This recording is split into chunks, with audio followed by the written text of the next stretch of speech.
Well, good morning. My name is David Thodey, and I'm delighted to be your chair this morning. I understand you had a great morning of discussion. And for those who don't know, this session is about creating a resilient workforce for the future. A topic I'm sure many of you have been involved with before, talking about the impact of technology and automation, and what do we need to do to make sure we have a truly resilient workforce of the future. Before I introduce the panel, I would say I don't think this is a new topic. I saw a chart from McKinsey just recently that looked at the workforce since 1900 to 2018. And in 1900 looked at the split where labour was, and what would you expect, but 80% or thereabout were jobs relating to agriculture. And where do you think the split is today, and this is on a global basis? Well, it's less than 10%. So we've seen this enormous transition over, 115 years of what the nature of the labour market is. And I would also add the skill base that you need has been enormously different. However, that took 115 years. The big question is how quickly is our labour market transitioning, and what is it transitioning to, and what skills do we really need to have in those coming into the workforce or those in the workforce, so that we have a dynamic and, I think, equitable labour market. But to help me address these questions today, I'm delighted to introduce the panel, and you have their CVs, but firstly, Jeff Connolly, who's the CEO of Siemens Asia Pacific. And Jeff has enormous experience. I think he's managing something like 80 manufacturing plants and something like 40,000 people across the region. So he has a unique insight into the changing nature of work, and also has been part of the government program around the Industry 4.0. Then Dr. Lisa O'Brien, who's the CEO of Smith Family, who has had a long involvement in the workforce, but specifically this area from education into the workforce, and of course with those who are less privileged or less able to maybe adapt to some of the changes. And then Lisa Paul, AO, who has probably got more credentials in working from cradle to grave, as they say, in terms of policy reform. And now Lisa's got many roles across government, universities and various non-executive roles. So great to have the panel here, and I'm looking forward to hearing their insights. But I have the great pleasure of just sort of positioning a little bit about some of the trends we're seeing, and I'm going to be drawing on a little bit of the work that I've been involved in over the last few years. Now, I do want to be clear. The subject is about creating a more resilient workforce. So it's, what are the right skills that we need? What are the right capabilities? What training and what regulatory frameworks do we need to have to make sure that we are creating an environment for everybody, all Australians, to be able to have an opportunity for employment, which, as you know, is where people get much of their meaning. Now, there's been a lot of work done over the years about the changing nature of work. And in that changing nature of work, you've heard things like the gig economy, people not having one job for their whole life. Like I worked for 2 major companies through my whole career. For many of our children, they'll work for many different employers through their careers. And then the very nature of work, or how work is done, is changing. In fact, we talk about work-life balance, but work and life are becoming more intermingled, and that creates a real challenge for some people. Also, where are the jobs of the future, and what industries will they be? Does it mean we all need to suddenly become digital experts? And I'm not convinced that that's where it is all going. You may need a knowledge around digital, but it's not everyone has to jump into the digital economy in the sense of that's where you work. So what I've been involved in, some of you may not know, I chair a a New South Wales government initiative called Jobs for New South Wales, which was a fund set up by Mike Baird and then supported by the current government, a couple of $100 million of looking at how we can continue to look at job creation throughout New South Wales. And when we set up the fund about 3 years ago, we got McKinsey to come in and do some work with us around the future of work. And it was a very good piece of work. It leveraged off some work was done in the UK and the US, and we tried to look at New South Wales. And I just want to touch on 4 trends in my 5 minutes that are pretty obvious, but I think they just set the context around looking at how we create a resilient workforce. So let me just quickly go through.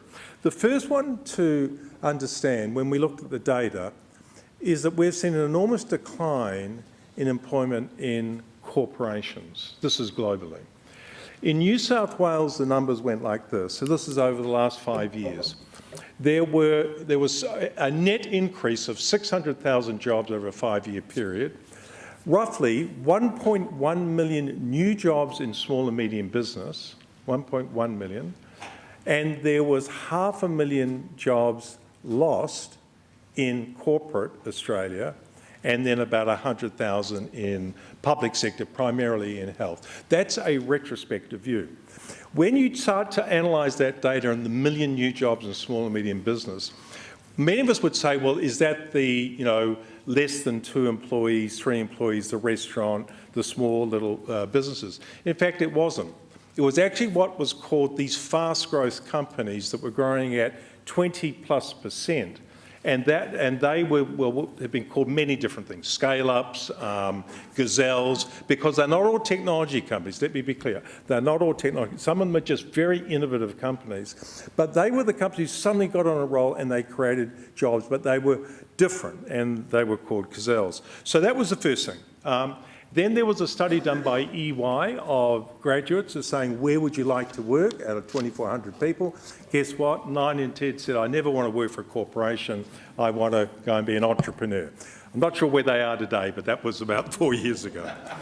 The second part, well, actually, that's sort of the first. Declining roles in corporations, fast growth coming from SMEs. The third part is the impact of automation, and that is very real, but that's nothing new. I mean, I often tell the story around, when cars arrived, guess what? There wasn't as many people in the stables looking after horses, which this is nothing new. Automation's been a part of what we've seen in society and history for many, many years. The big change is most of the jobs going into knowledge workers? And we'll talk about this because I'm not sure all of us want to be knowledge workers, and because we need everybody to have an opportunity. So that's a really important part. So this future of knowledge work, where will it fit? And also, what are these skills that are going to be useful in that world with all this automation? I don't want to go through the automation story. You've heard the AI, analytics, robotics story before. And then the fourth trend that's very important is the ageing population. You all know it, and this is in the West, but you've got to add China and Russia into that. There's definitely youthful populations in India and throughout Southeast Asia, but China is not a growing country. It's because of the one-child policy, and they're having to change that. Russia is the same. Japan is negative population growth. So, and it's the same with Australia. While we've had enormous immigration growth, we need to make sure that we're managing this transition of us mature age workers like myself. And what does that mean for retirement? What does it mean for reskilling? When do people leave the workforce and the new people coming through? So this ageing population is a very big part of what we need to consider as we go forward. So the other 4 trends I just want to sort of set the scene with. And I'm going to ask now each of the panelists come up for 5 minutes and talk about their view around creating a resilient workforce, and we're going to go alphabetically. And I'm going to ask Jeff to come up now and talk about some of his experiences and what he's seen. So Jeff, come on up. Thanks, David. And thanks also for referring to my role in China. I worked 7 years in Beijing, and the first time was 1998, 2 tours of duty. And it strikes me now, of all of those 45,000 employees who were looking after there in the manufacturing environment, the early days, of course, it was all about labour arbitrage and being competitive based on selling cheap labour to the rest of the world, in short text. That's, of course, changed. China's competitive advantage right at the moment is more about how efficiently they're employing capital and what sort of technologies they're putting into place to make themselves competitive, even more competitive going forward. I will unavoidably refer to something that's been occupying most of my time for the last 3 years, and that's in a role that I've been involved in as part of a task force on Industry 4.0. Industry 4.0 is basically describing prospectively for the first time a revolution, the fourth industrial revolution. Most industrial revolutions of the past have been described after the event and after the carnage by historians. The Germans in this particular case, being manufacturing orientated, said, well, our economy depends so much on our manufacturing competitiveness. We can see something coming that will dislocate large parts of our workforce, and we need to get prepared for it in the typical German way. What's different about this revolution is that it's enabled by huge computing power and the collection of massive amounts of data. And as a revolution, it's coming on to us faster than any of the other revolutions we've had in the past, and it is arguably much, much more profound. What's the consequence of that? The consequence, if I talk about what we've been discussing in Australia, is that the way I grew up in the industrial world and the models that firms used and believed in are fundamentally being challenged. We would have, for example, stood back in many cases in Australia and taken finished product from educational institutions. And that indeed is not sustainable going forward. That firms, if they want to maintain the operating environment they've enjoyed over my lifetime, my working lifetime, need to shoulder much more responsibility, because the dislocation of workforce that's described in the fourth industrial revolution is much more profound than we've seen before, and requires a much better and organised way of transitioning both existing employees and providing the skills for the future. The Industry 4.0 platform is a framework, a bipartisan, both sides of German government. It includes academia, research institutions, industry and organised labour. And the platform that we put in place in Australia mirrors that approach. And there were many who said to me, Jeff, well, of course you can't introduce organised labour into such a discussion because we're not mature enough in this country to include them at the table. And in this particular case, I'd say we have no choice, because you can't talk about the future of work unless you involve those people who are actually going to be most affected by it. So the organisation that's put in place in Australia at the moment, Standards Australia, the Innovative Manufacturing CRC, together with parts of CSIRO. You have the Cyber Security Growth Centre. We have the education represented by Swinburne, and I'll say a few more words about them and what they're doing in education, and the president of the AMWU, talking about how do we get organised for that future. People have said to me, oh, well, you work for a German company, and of course this is just a German marketing thing. Is there any Germans actually in the room? A couple. Well, anybody that's not German will realise that the Germans don't have the first idea about marketing. In fact, most of my competitors say if the Germans ever learn how to do marketing, you'll be unbeatable.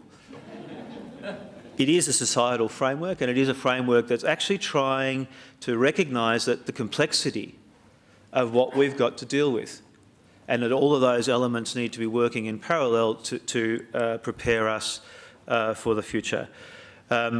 I might leave it there and have some more opportunity specifics of the actual content of the education as we go through the panel questions. Thanks, David. Dr. Lisa O'Brien. Thanks very much, and it's lovely to be here to join a very august panel. And look, as we all know, and we heard in the earlier session as well, the world of work clearly is changing and there is massive disruption on its way. Of course, my role at the Smith family means that it gives a particular focus to my thinking on this issue.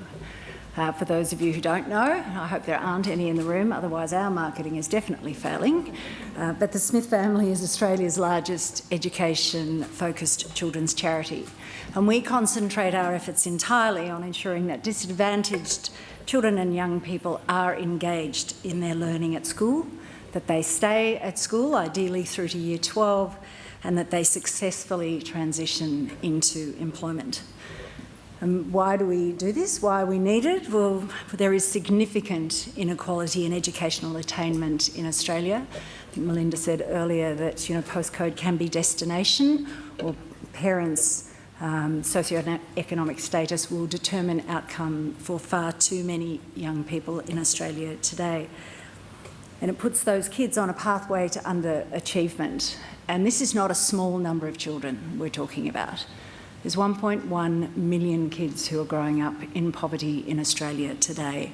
They are a big part of our future workforce, so we need to make sure that they have the skills that they need in this rapidly changing world. But for all young people, that transition from school to further study and into work, it's a massive transition. They're making huge decisions about their life and about their career. It's always been a tough transition. I can remember it was a bit daunting myself, but I certainly know that it is increasingly difficult today, and there are trends due to the sort of global economic influences that are impacting on the labour market that are particularly affecting young people in making that transition.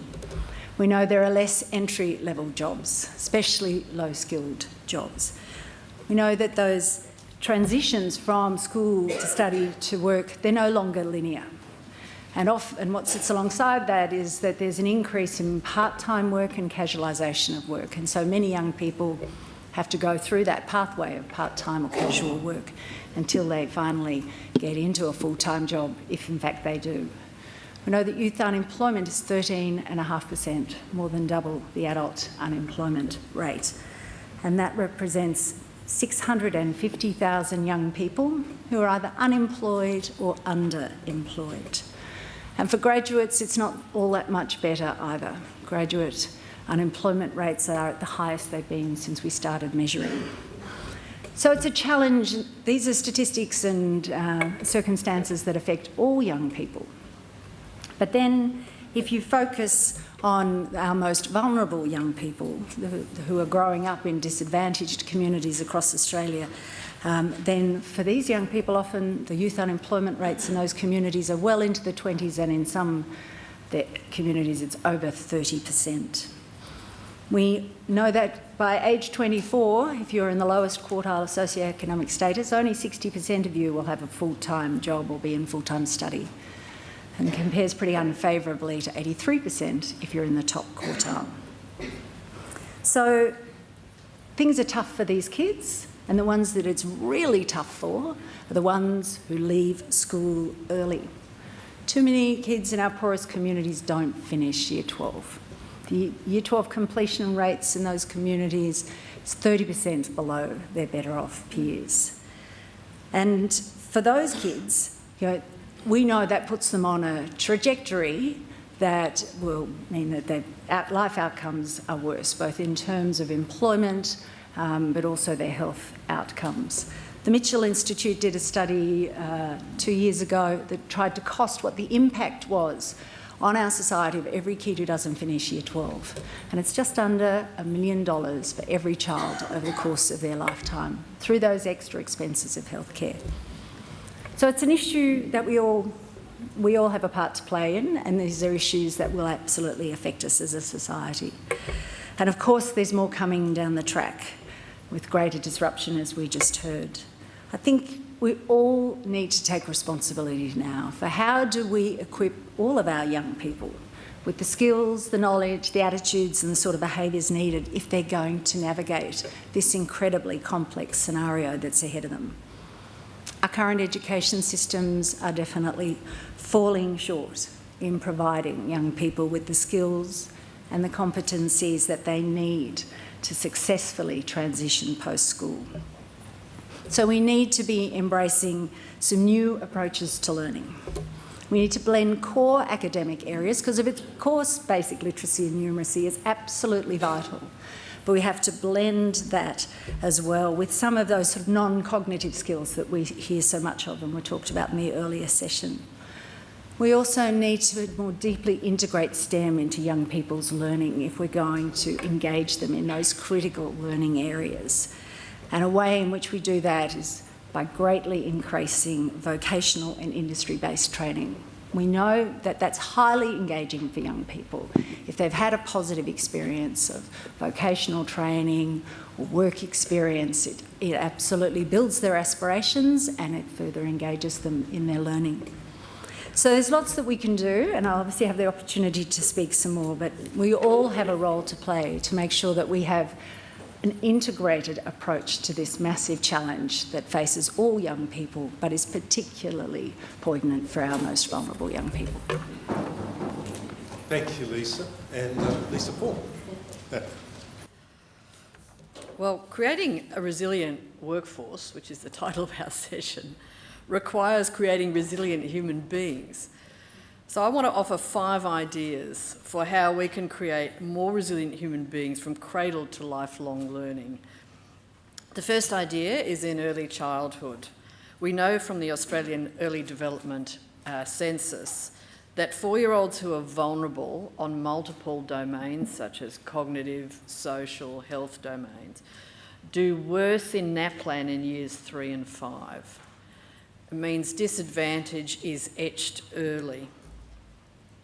I'd love to see better connections between allied health, schools and families in the years before school. I can't tell you how many times I've heard teachers say, if only the students in my beginning class could have had access to speech therapy in the years before school. That's the first idea. Now, parents, of course, want to do the best job they can. When I was Secretary of Education, we developed an app called Learning Potential, highly recommended, Learning Potential, which can give parents ideas for learning activities at home, like doing fractions while in the kitchen cooking. It went to number 1 of all free apps in the world. Number 1 for all free education apps in the world, and number 14 for all free apps.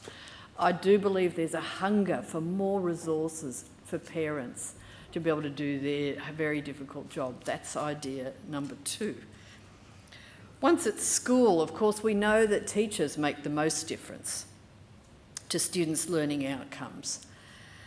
There are literally tens of thousands of resources out there for teachers to draw on to help kids learn. Activities, assessments, exercises. But how does a teacher choose? A teacher's job is so hard. How do they even find the time to sift and sort for the best resources for each student right there, right now? And I do congratulate Dr. Lisa O'Brien and the panel for the recent Gonski work on using evidence to help teachers be their very best. Wouldn't it be fantastic then, springboarding off that review, to use the new tools of artificial intelligence and data analytics to help teachers choose from all these resources and exercise their professional judgment for what's best for each of their students. A learning system that supports teachers. That's the third idea. Then when a young person thinks about getting a job, how do you choose? How many of us here have ended up doing something pretty well like our parents did? That's still the number 1 correlation. Wouldn't it be fantastic to have better online resources, attractive to kids, maybe gamified, that draw out a young person's passions and strengths and preferences and offer them then the panoply of jobs that exist these days, many of which none of us might have heard of by the time they get to them. That's the 4th idea. And the 5th one is the biggest in a policy sense. I'd love to see a joined up tertiary sector. Not a new idea. hard to achieve, which offers students a seamless experience between vocational education and training and higher education. In particular, I think we should treat TAFEs as we treat universities. Why shouldn't TAFEs be able to control their own resources entirely, do all their hiring and firing, their own workplace relations, and so on? Why not be governed by an independent council? Universities are set up under state legislation and audited by state auditors, but receive Commonwealth funding and operate autonomously. Why shouldn't we treat TAFEs in the same way? And then if we treat the other 4,000 or so non-TAFE vocational education and training providers on a level playing field, where they are regulated but allowed to flourish, we would have a more robust and efficient marketplace for vocational education. TAFE could still meet community service obligations, and state governments could still do localised planning for their TAFEs, and the Commonwealth could manage a joined-up tertiary system. The reason I dwell on vocational education training is that there is a lot of jobs growth in areas that require vocational education and training qualifications. Lots of jobs growth in the caring professions, aged care, childcare, and so on, disability care. Of course, what I've said here could be the subject of many speeches in themselves, so I'll leave you there with my fifth idea, and thank you very much.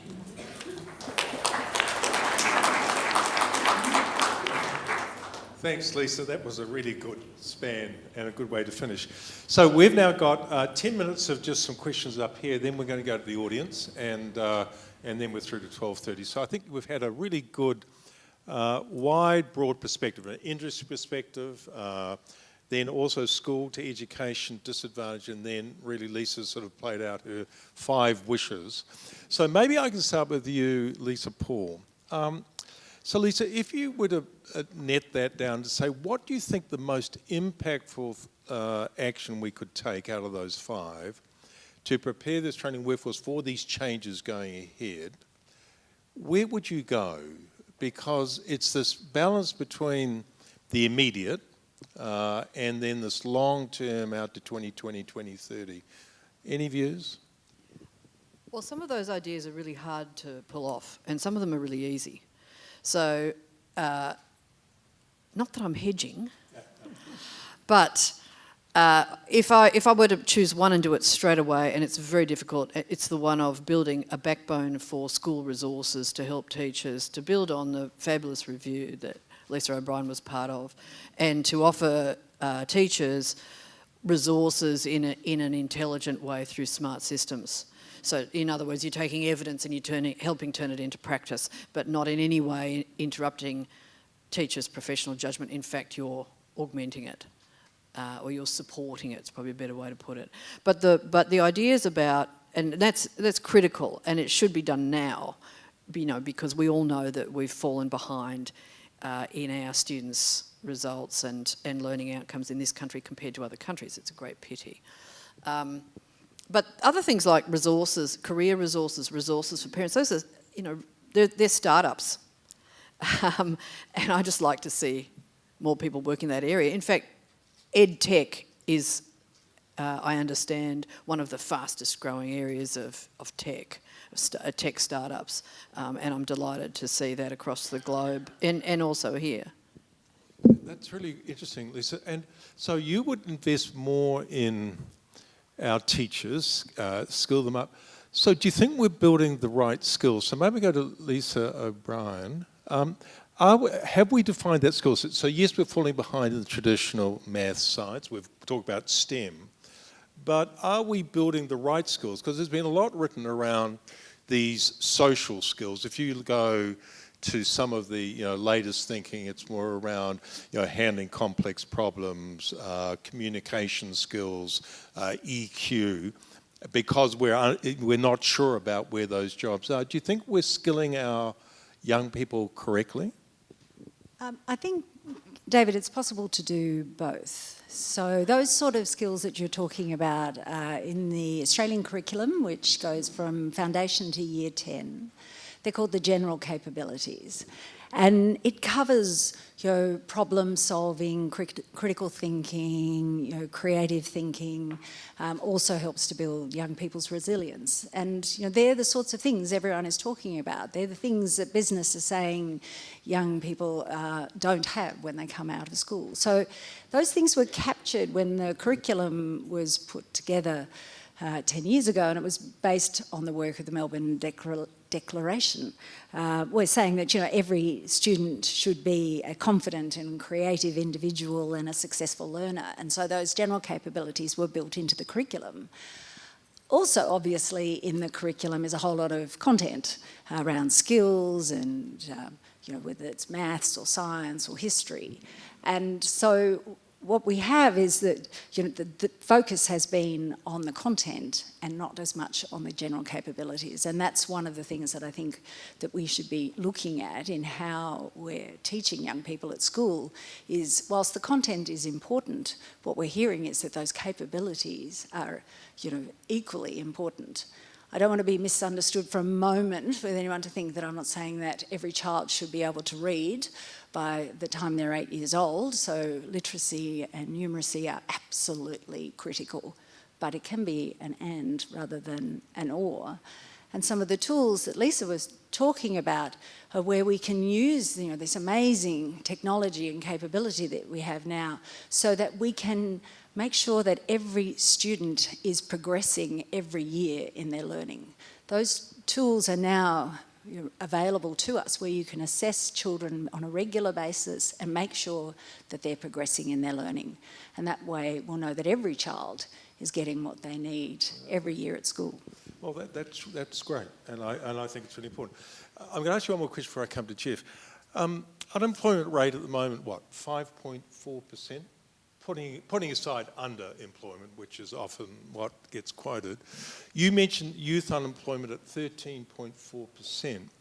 If you unpick that a bit more, isn't the majority of youth unemployment in regional centres? Is there a difference between urban and regional? Because the data I'm seeing tends to imply that it's early school leavers in regional areas and the inability of those people to move into the urban area. Is that fair, or is that the data telling something different? Certainly the unemployment rates for young people are high in regional areas, but it's also outer metropolitan areas as well. It's those, so it's a bit urban mixed, fringe. Yeah. Well, I mean, this number of 1.1 million young people in poverty is in terms of ability to take advantage of what is out there is a big number. So, Jeff, I'm going to come to you. So, corporate Australia or multinationals. I know Siemens has been very active in, doing apprenticeships. Well, it came out of Industry 4.0. I know that you've been doing some work in software. This whole idea of retraining, of bringing a new generation of people into the workforce or retraining. Talk to me about what your perspectives on that, because as we get an ageing population, I presume that retirement age will push out, and then we want people to stay in the workforce, so participation rate. So what are we doing about keeping people in the workforce? Thanks, Dave. Make a couple of comments. Will a robot take my job? Are the jobs being automated out? Siemens' most automated factory in the world in the centre of Germany has the same number of employees. We actually make automation equipment there, paradoxically. Has the same number of employees that it did 15 years ago, but the output is 10 times what it was. So to those that say growth is not important, it actually is to help us cater for that transition. With the growth, you actually get the opportunity to get a bit of flex in the system. So it's critically important. I wouldn't walk away from the notion that GDP growth is other than important. So we decided as part of the work of the Prime Minister's task force that there was in fact a challenge that needed to be put to the education system. And we chose a university in Melbourne to be the pilot. Swinburne University, you might know it, has the fortunate advantage that it actually is a TAFE. It does associate and undergraduate degrees and does research, all under the roof of one organisation. So the discussion becomes a little simpler with all the complexities attached to getting things accredited. And we said, well, what happens if we give them, using a German model of master apprenticeship and applied learning, where kids come in and out of employment roles into an education environment, and they learn vocational education skills in the applied technologies. So CAD, CAM, digital twins, cybersecurity, predictive engineering, simulation, industrial control, robotics, and those sorts of skills that we know are needed in bigger numbers into the future. Nobody's ever stopped or can estimate how many. If you add up all the projects that are going on in the nation at the moment in defence, or whether it's infrastructure, those are the skills that people talk about being short of. We said, what happens if we give a software grant to Swinburne in a vicinity of $150 million? This is industrial software that's used by NASA, used by Boeing, used by the United States Navy to produce digital environments, digital twins of ships or whatever. And we took a curriculum out of Europe that we use and we put it in there, tailored it to the Australian environment and said, go. The second university that was successful. Second university was a sandstone university, University of Western Australia, and we asked them to please line up to one of Australia's areas of comparable advantage, the growth centres, oil and gas, mining, logically in Western Australia. And they chose, because of the types of software and the number of seats of the software they wanted, the value was around $450 million for them. And what they're actually doing is putting those courses in place for themselves with the proviso that they've got to walk across the road to the Perth TAFE and they have to invite the Perth TAFE onto the campus to use that environment. Right. And it goes to your point of breaking down those artificial barriers that we have in the education system that we put up over maybe a century. And I don't think we've got the resources to be able to go on to artificially segment that. And of course, if you put $400 million on the table, you'd be surprised how many people are very keen to get their share. If you throw a chip in the air, the seagulls will come rather fast. So Western Australia was second. Uni SA we announced a couple of weeks ago. Digital shipbuilding, not surprisingly, in South Australia. We're moving through to UQ and energy efficiency, and UTS will do medtech pharma. So the idea is actually with enough force of numbers in the system and with the proviso that you have to lean out and pull in the TAFE environment. We're trying to fill that gap between what we traditionally had called trade apprenticeships and the undergraduate world, where we're saying this base in Australia is where those skills of the future need to be. And the people that we're attracting into that are in fact graduates who've come out of their engineering degree and said, actually, I can't get a job. Now I have to go back and do some micro-credentialing, some specifics. As examples, we've taken a manager of a beautician store, an ex-storeman, and actually put them in the same cohort. 45-year-old storeman with a 20-year-old manager of a beautician store. And you'd be surprised how clever people are and how resourceful they are if you put the environment in place. That's really great. That's really great. Okay, I'm going to throw it open to any questions, the panel, just as you're thinking. I do want to just put out there, so it's really great. We talked about education, about employment of youth and the transition and corporate.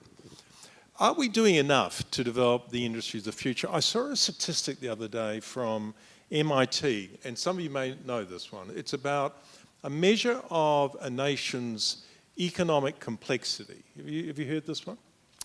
And I was absolutely astounded at the data. It said that Australia ranked number 87 on this list. 87. Now, economic complexity being a dependence on a few major industries to drive economic growth and employment. And of course, you know, our dependent on the resources sector, agriculture, and a little bit of tourism, or services sector.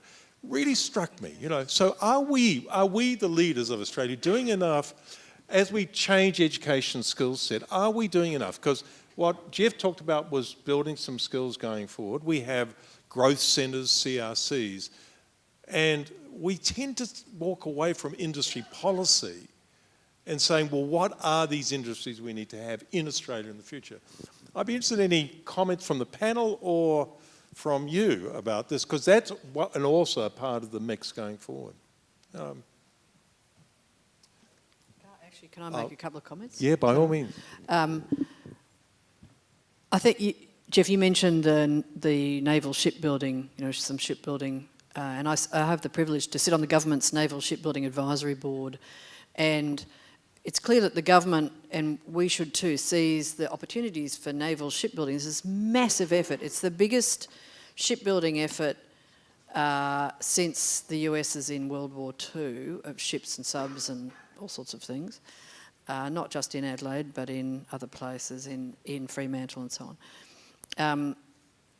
It's possible to see that as a platform for a renaissance of an advanced or a renaissance of a manufacturing sector in Australia, an advanced manufacturing sector. When you think of the supply chain, the extremely high tech end of supply chain and so on, and clearly Siemens is in that mix, and so I think, if we can use the things that David's just been talking about as platforms for a broader vision of our future jobs, I see the naval shipbuilding effort as one way of raising the status of vocational education and training too, by the way.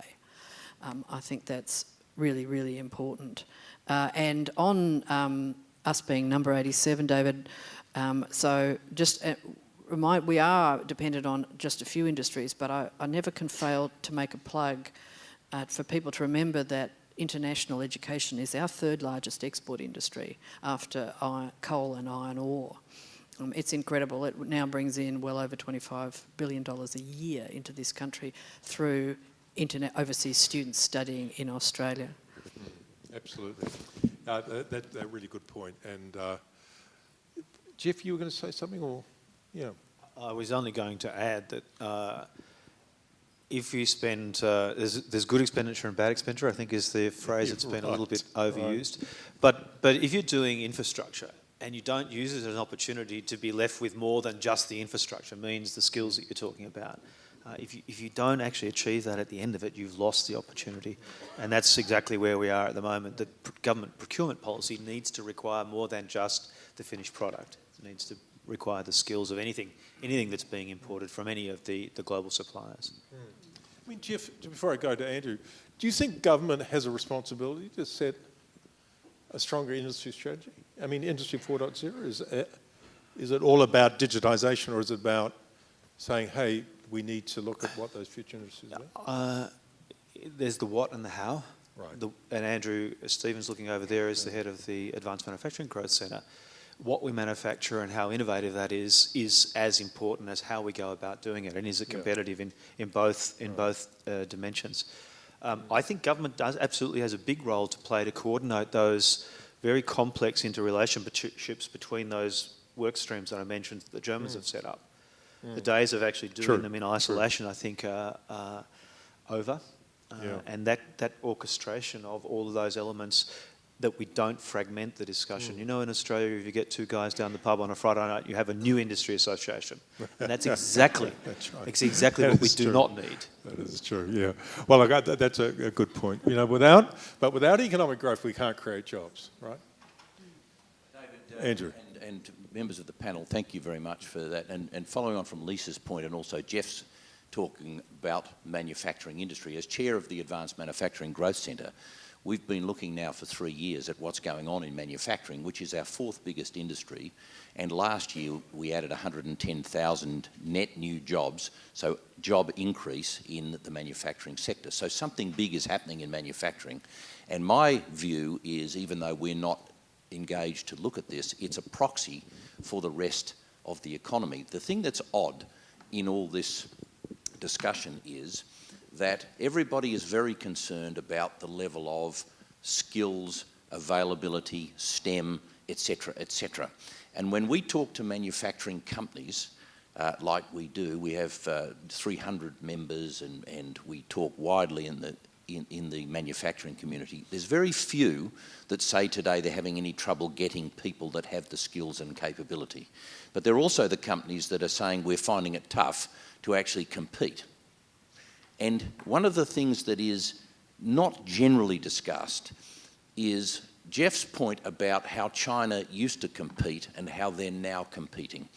And Lisa's point about this moonshot opportunity that we have in naval shipbuilding in this country, which is to really re-enter in a big way and transform a significant component of our manufacturing industry to compete on a different way. And what we see, because we've looked at all types of manufacturers across the economy, and those that are growing strongly, and David, your example of the ones growing 20% plus per year all fit into this category. They are all companies that are competing on value rather than on cost. And they make their business and their growth on the back of being the best in the world. So if you look at Morand Industries, who are making control surfaces for the Joint Strike Fighter for Lockheed Martin as an example, and I was at Quick Step in Geelong last week, and they are likewise making vertical tail sections for the JSF. Those companies are not competing because they are necessarily the cheapest. But when we went and asked the buyers from those from Lockheed Martin and from companies like Siemens who buy from companies around the world, they buy because they're the best. And they get an overall total cost of ownership and performance. And so it seems to me that this issue of skills is partly related to how we compete.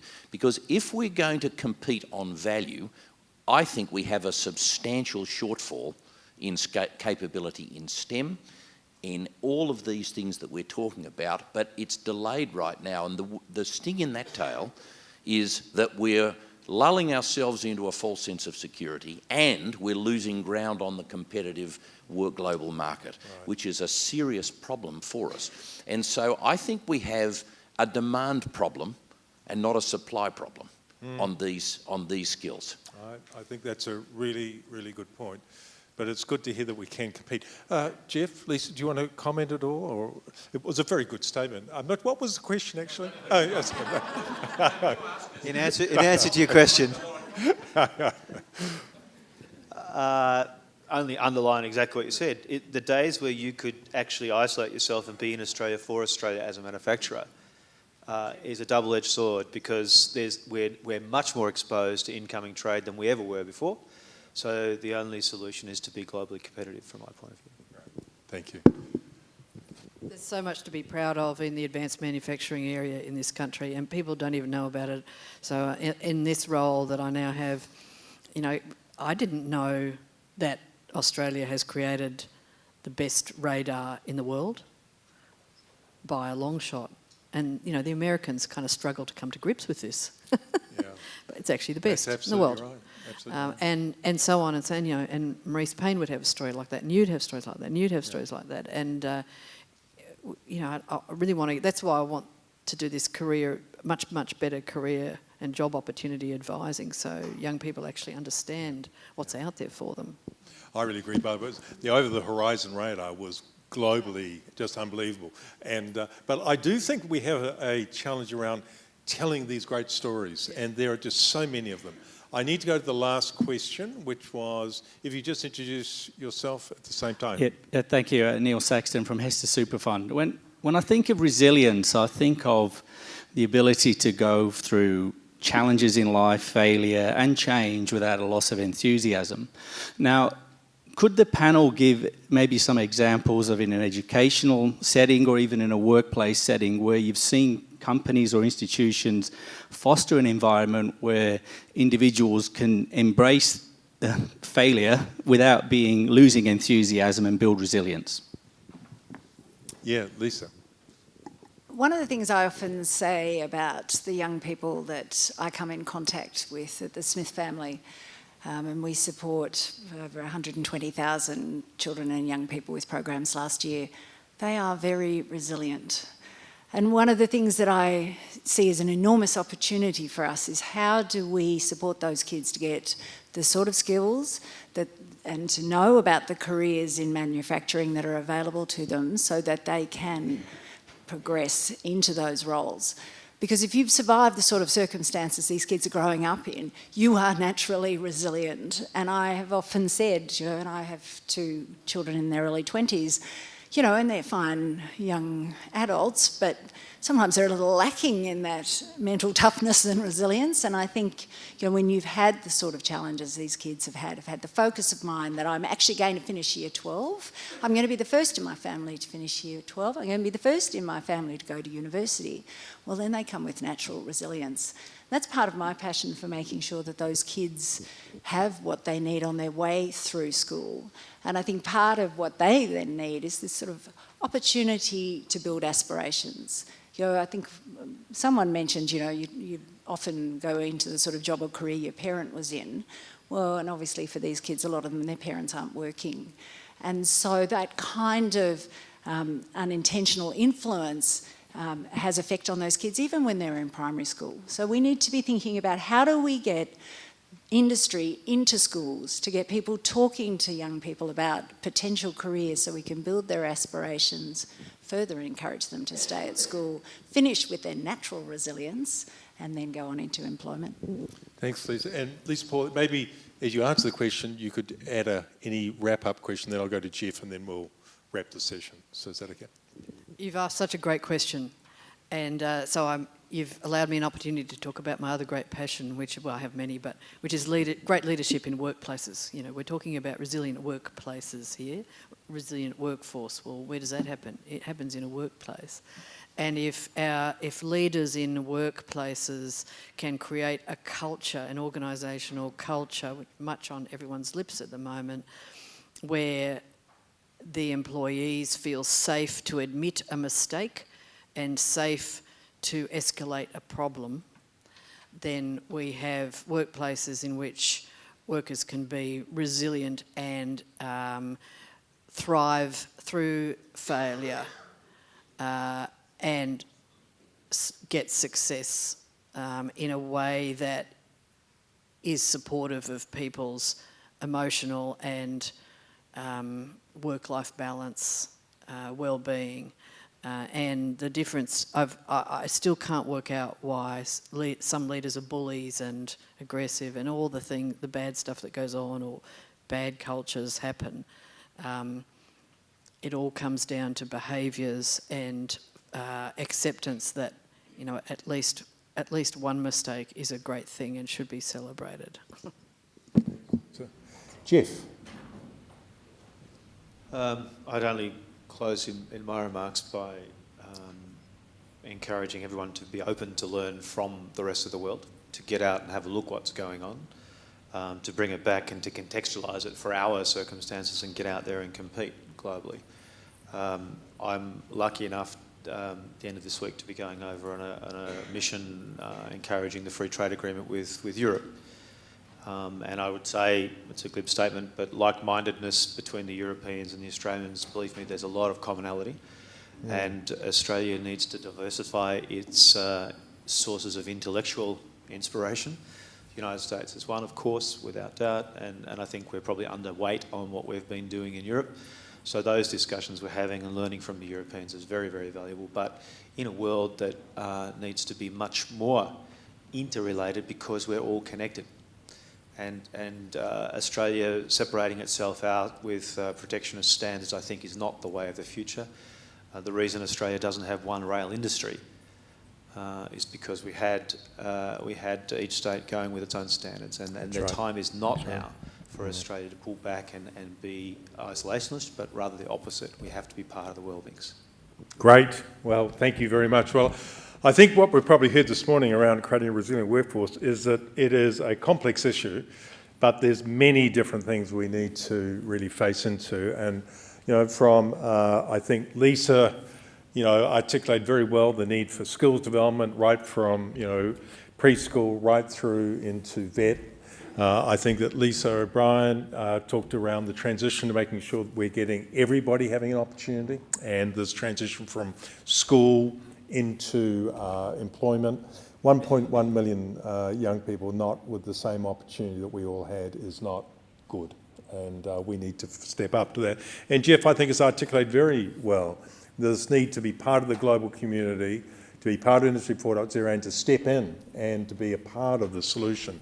I remain incredibly optimistic. I think there's more good stories than bad stories.